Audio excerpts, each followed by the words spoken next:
Hey, just rambling with my tea. Thought weird angle here, just showing the paintings. Got that one at the art gallery that I was president of for a while, newsletter editor also. Um, so that's great. I knew the artist there, Nancy Shutt.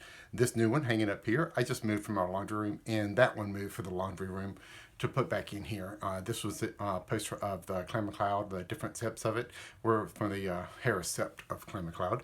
And the painting in the back there, way back here, is one from Laurie Fields. It's called Lumina. Uh, I've had it over 30 years and just hanging in the washroom, and I loved it. So I just moved it here. It had the same black frame. All right, now I'll move the camera back in somewhere here. I don't know. Trying to fix it. Anyway, got my tea. Rambling with my tea. Got out of the shower. I think I forgot to wash the conditioner out of my hair. Wonder if that'll make my hair fall out. Oh well, I hear going bald is something everyone should do at least once in their life. Maybe sooner than later. Anyway, rambling. Something I've been thinking about lately for Strange Happening stuff. I put out all these Strange Happenings, and I watched Aaron's Law of One series and the A Course in Miracles series, and I'm kind of realizing something, especially after reading my old journal again about the Gnostic Bible and knowing everything in there. Kind of, I could have written a thing. This kind of comments. It's making me realize something. It's like I just I don't know. I'm trying not to be arrogant. I don't want to be arrogant. Arrogant is a trap, and I want to be open, kind, gentle, and honest. And with really, what I would like is to believe in myself without being arrogant, and that's more difficult than it sounds, at least for me.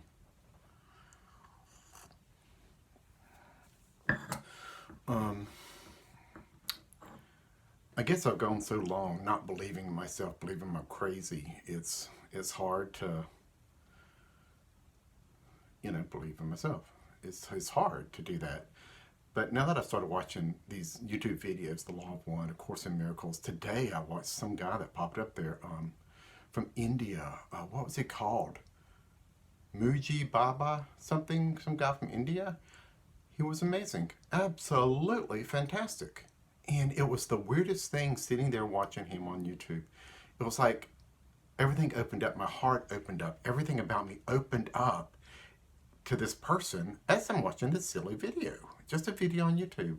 It's like my heart opened up, and it was just like, this is truth. What he is speaking is truth. It's just like, whoa. So that was neat. But the deal is, I don't know how I know all this kind of weird things and the way I believe. And you saw my stuff about church. I don't do church. Yet all this is part of who and what I am.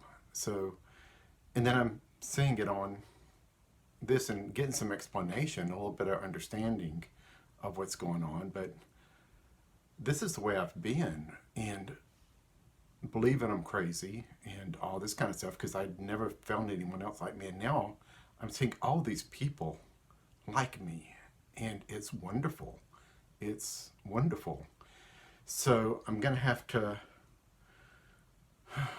stop this complete believing I'm crazy and insane, like you saw in some recent videos even. I put it there. And I'm going to have to stop that. I'm going to have to start believing in myself, because all this is real. All this has happened to me for all my life. And I'm just going to have to start believing in myself. And I want to believe in myself without arrogance. And I don't know. The funny thing is, I watched a couple of other things from Eckhart Tolle. Eckhart Tolle, he's really a neat guy to listen to. What I found interesting is watching Eckhart Tolle talk. It was like he's speaking, and then I'm listening to him, and I'm hitting a wall watching Eckhart Tolle. He's supposedly one of the great spiritual people to listen to and talk to and understand. But it's like I'm hitting a wall of commercialism. It's very weird. He's speaking, he's saying the right things, he knows what he's talking about. He is speaking some truths there, but when I'm listening to him, it's like I'm going toward him, listening, opening up to him, then I'm seeing a wall. I'm hitting a wall of commercialism. And it's odd, but this Muji Baba guy from India, there was no wall there. It was like I was able to even feel what he's feeling just through the video. and he was speaking some real truths, and maybe that's what people call resonating with things. So I really, he's the one I've resonated with most so far, this Muji Baba. I'll try to include a link down below. I have included links before to Eckhart Tolle and to Aaron Apkel about Law of One and A Course in Miracles. I've included those before, but this Muji guy, I'll include a link down below. So I don't know anything else about him except I saw something on YouTube about him today. And he's the one I felt the most connection to and the most truth. So it's odd. But now I'm going to have to start believing in myself. And there's something I'm feeling a little different now. Starting to believe in myself. It's really odd.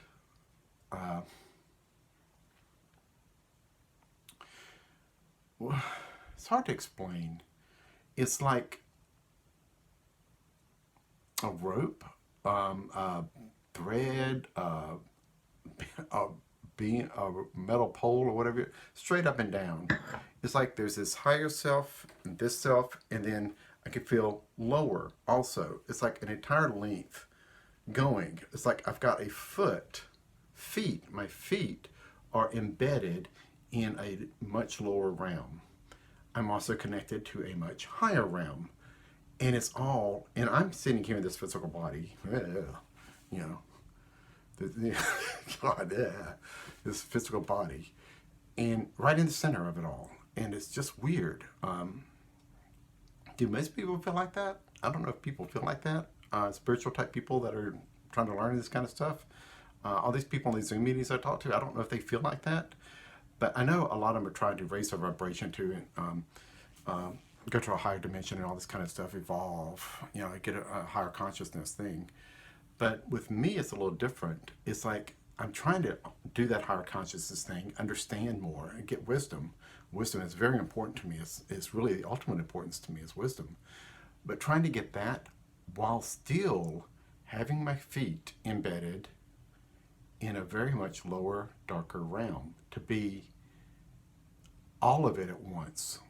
And it's weird, and I hope it's not arrogant sounding. I don't want to be arrogant, but that's what it's feeling like, is my feet are embedded in this darker aspect of the world, and another part of me is embedded in a much higher aspect of the world or elsewhere, and then here this body is in the middle. Yeah, with conditioning in its hair, forgot to wash out, and drinking tea. Anyway, that's just some rambling with my tea. I'm just gonna have to start believing myself. I was about to close out this video, then realized I watched another video today. Just popped up random. I hadn't seen it from Aaron before, Aaron Napke, and he was talking about negative entities and astral travel. It's one of his astral travel stuff. So I've only seen this one. I think it was the third in his series on that, which I haven't seen the others. Because people are asking, if you go astral, do you see these negative entities in astral? And most people don't. I didn't. When I was traveling astral, I didn't see any negative entities. Then it made me thinking, because he was talking about when you're astral, you're in a higher dimension of the astral. It's a higher dimension. Negative entities hang out in the lower realm of the astral realm, the lower tier of the astral realm. Astral projection is into a higher tier of the astral realm. So it's like, okay, I get that. Okay. Then it made me think. The more I started thinking, it's like, is that what I'm seeing when I'm seeing through this wall kind of stuff? I know a lot of it might be what people call clairvoyance. I'm seeing other places. I'm also getting emotions from people, which I'm able to handle now. But I'm seeing other places, yeah, all around the world. But then I also mentioned in some of my early videos that when seeing through this wall, I'm also seeing these entities in this other space, is the way I put it. There are these entities in this other space. Listening to Aaron today, what it sounded like is I am seeing into the astral. Just when I look through this wall, besides seeing other places around the planet and other places everywhere, I'm also seeing into the astral, just seeing into the astral for these entities that I talk about. And I talked about some of my lost souls and all that kind of thing, and he talked about that as well. that he actually went on. What he calls it? He called it a soul retrieval. To go help some of these souls, and he used the same kind of terminology I did in my older videos. I may put a link down below talking about it, but I don't know. You go back and look. You can look for yourself. But he called it soul retrieval, and that for him, the way it was, he only did this once, but he had a guide that was trying to show him how to do a soul retrieval, that some of these souls are lost. They're caught in a loop. They're caught in this moment that they can't escape from. And I said the same thing. They're trapped. They're caught in a moment they don't know how to get out of. And they need help. I said the same things. So apparently it's called soul retrieval. How funny. But apparently he didn't know how to do it and was unsuccessful when trying it. What I did when doing it is all about love and just being there. You don't have to do anything except be there for them. I mean, be there with total love and support and a simple smile sometimes is all they need. You know, they just need somebody to be there. Anyway, I don't know why I was getting emotional over that, thinking about it. Sometimes it feels sad that they're like that. It makes me sad. God, rambling with my tea, speaking from the heart kind of thing. Maybe I'll make that the title. Rambling with my tea, speaking from the heart. But he talked about that in the video I saw today. Same thing. So what may be happening is I'm seeing, and besides other places around existence, and I'm trying not to be arrogant. I'm just speaking honestly here. I'm not being arrogant. I'm just sharing. I'm not a teacher. I'm just sharing. Seeing these other places, but these other entities as well, and some of them are lost. And apparently, for the darker stuff, he calls it the lower astral realm, and then for astral projection, it's the upper astral realm. I don't astral project anymore. I just don't. I guess I could, but I don't. I don't see a need for it. I'm trying to grow in different ways than that, so it's kind of odd now. For some reason, I don't need that. I don't know why I feel that way. I just do. So I don't really need that. I'm trying to grow out, get wise, and go somewhere else with it, I guess. I don't know. I just don't know. Still trying to figure all this out. So this is just me rambling with my tea, speaking from the heart, day-to-day kind of stuff. And that was today. Seeing Aaron's talking about the lower astral and lost souls and soul retrieval is what he called it. And also this Muji Baba, something, he's got a longer name. He's from India, older gentleman, but amazing. So anyway.